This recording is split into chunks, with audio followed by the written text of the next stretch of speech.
respond, and then we're going to have Stuff follow-up is true questions. about Russia, Ukraine, China, other countries, Iraq.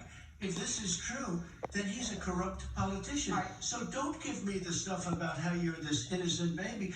Joe, they're calling you a corrupt politician. Nobody. President Trump, I want to stay on the issue of race. We're talking about the issue. Laptop from hell. President Trump, we're Nobody. talking about race right now, and I do want to stay on the issue of race. President Trump, And I you've have to just... respond to that. Please, Because look, very quickly. there are 50 former national intelligence folks who said that what he's accusing me of is a Russian plan.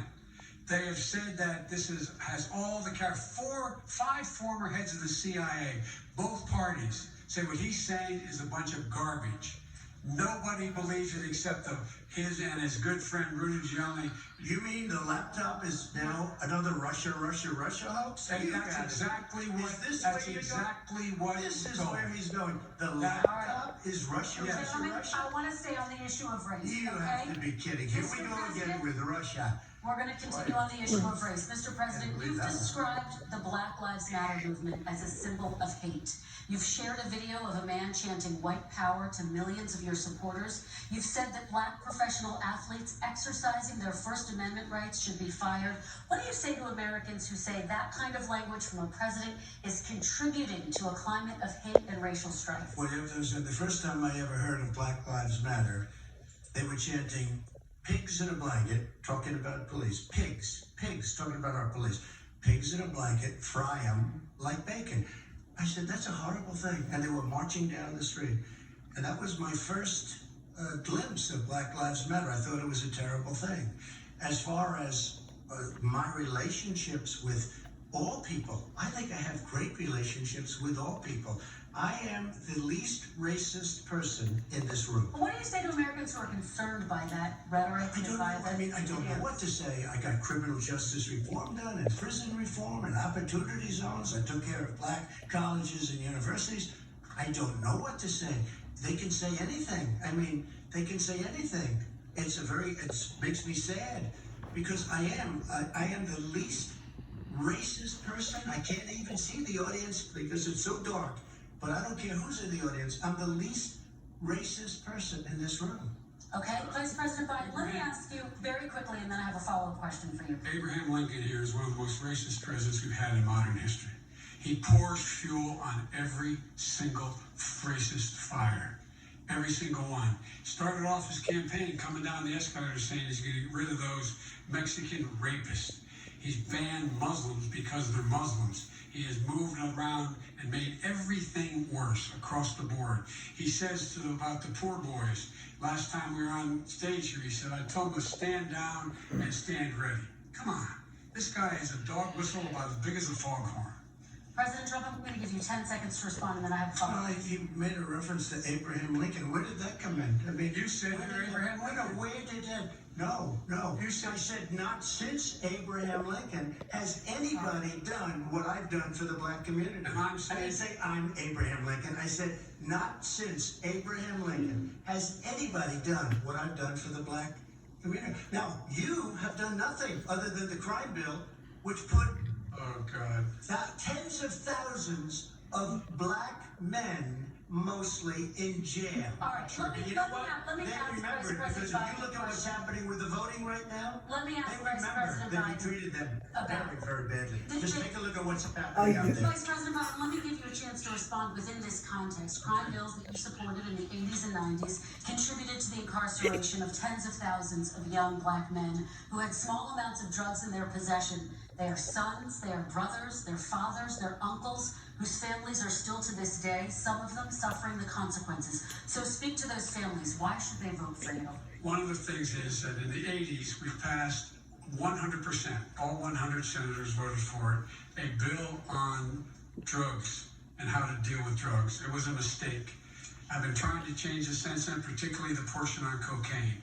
That's why I've been arguing that, in fact, we should not send anyone to jail for a pure drug offense. They should be going into treatment across the board.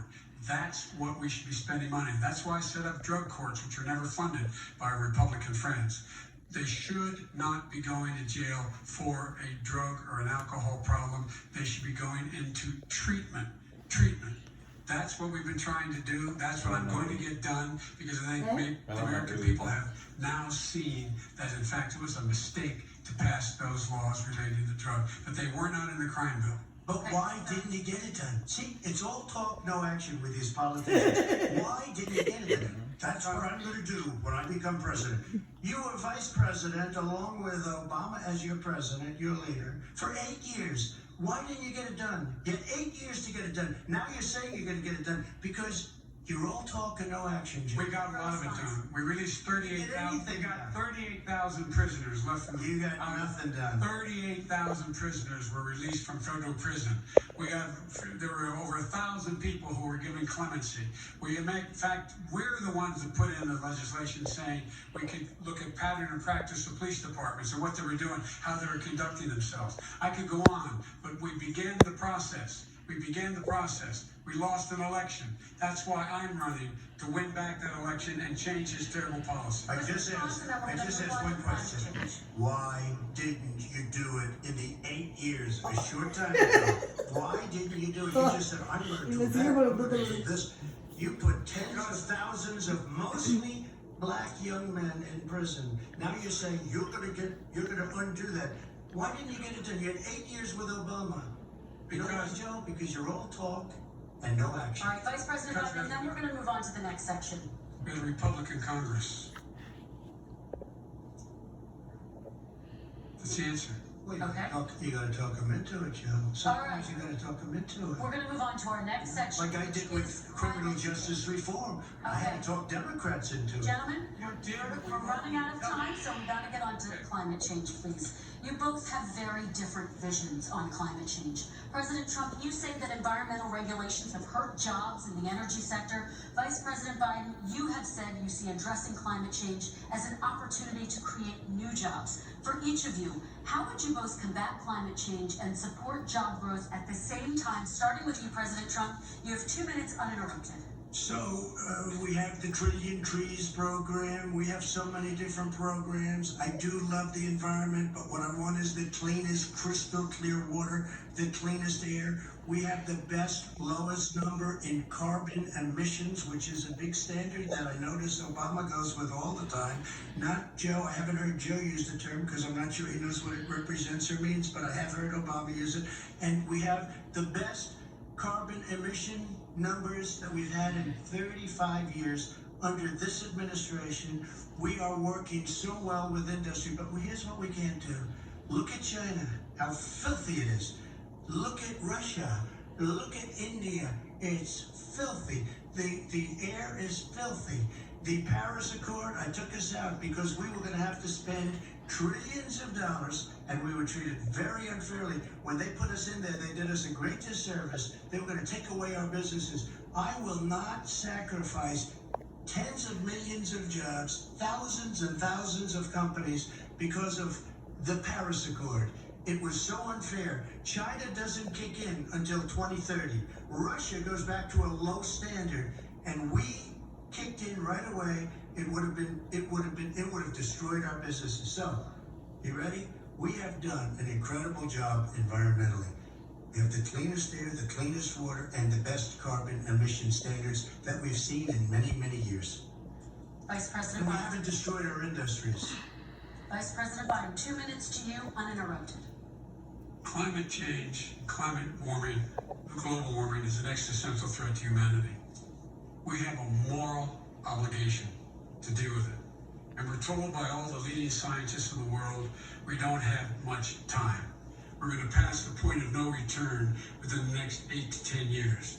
4 more years of this man eliminating all the regulations that were put in by us to clean up the climate, to limit the limit of emissions, will put us in a position where we're going to be in real trouble. Here's where we have a great opportunity. I was able to get both all the environmental organizations as well as labor, people worried about jobs, to support my climate plan. Because what it does, it will create millions of new good-paying jobs. We're going to invest in, for example, 500,000 50,000 charging stations on our highways so that we can own the electric car market of the future. In the meantime, China is doing that. We're going to be in a position where we're going to see to it that we're going to take 4 million existing buildings and 2 million existing homes and retrofit them so they don't leak as much energy, saving hundreds of millions of barrels of oil in the process and creating significant number of jobs. And by the way, the whole idea of what this is all going to do, it's going to create millions of jobs and it's going to clean the environment. Our health and our jobs are at stake. That's what's happening. And what right now, by the way, Wall Street firms indicated that my plan will in fact create 18.6 million jobs, 7 million more than his. This is from Wall Street. And I'll create $1 trillion more in economic growth than his proposal does. Not on climate, just on the economy. President Trump, here They came out and said very strongly, $6,500 will be taken away from families under his plan, that his plan is an economic disaster. If you look at what he wants to do, if you look at his plan, his environmental plan, you know who developed it? AOC plus 3. They know nothing about the climate. I mean, she got good lines. Este video se pone la She knows risa nothing about the climate. con And they're all hopping through hoops for AOC plus 3. Look, their real plan cost $100 trillion.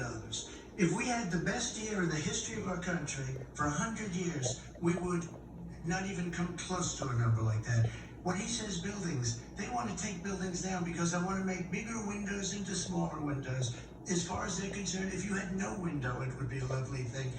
This is the craziest plan that anybody has ever seen. And this wasn't done by smart people. This wasn't done by anybody. Frankly, I don't even know how it can be good politically. They want to spend $100 trillion. That's their real number. He's trying to say it was 6.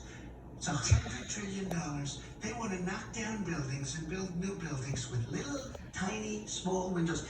I mean, and many other things. Okay. And many other things. Let me have the Vice President It respond, is and we're running out of crazy. time, and we have a lot more It will questions to destroy get our to. country. So let's hear from the Vice President. I have a number more I questions. don't know where he comes from. I don't know where he comes up with these numbers. Wait. $100 trillion. Give me a break. This plan is endorsed by every major environmental group and every labor group. Labor. Because they know the future lies. The future lies in us being able to breathe. And they know there are good jobs in getting us there. And by the way, the fastest growing industry in America is solar energy and wind. He thinks wind causes cancer, windmills. It's the fastest growing jobs, and they pay good prevailing wages, $45, $50 an hour. We can grow and we can be cleaner if we go the route I'm proposing. President Trump, Excuse me. please respond, and then I have We some are follow-up. energy independent for the first time. We don't need all of these countries that we had to fight war over because we needed their energy. We are energy independent. I know more about wind than you do. It's extremely expensive, kills all the birds, it's very intermittent, it's got a lot of problems, and they happen to make the windmills in both Germany and China. And the fumes coming up, if you're a believer in carbon emission, the fumes coming up to make these massive windmills is more than anything that we're talking about with natural gas, which is very clean. One other thing. Finally, a scientist said that. I love solar, but solar doesn't quite have it yet. It's not powerful yet to really run our big, Ya beautiful vemos que se factories siente, that we Ale. need to compete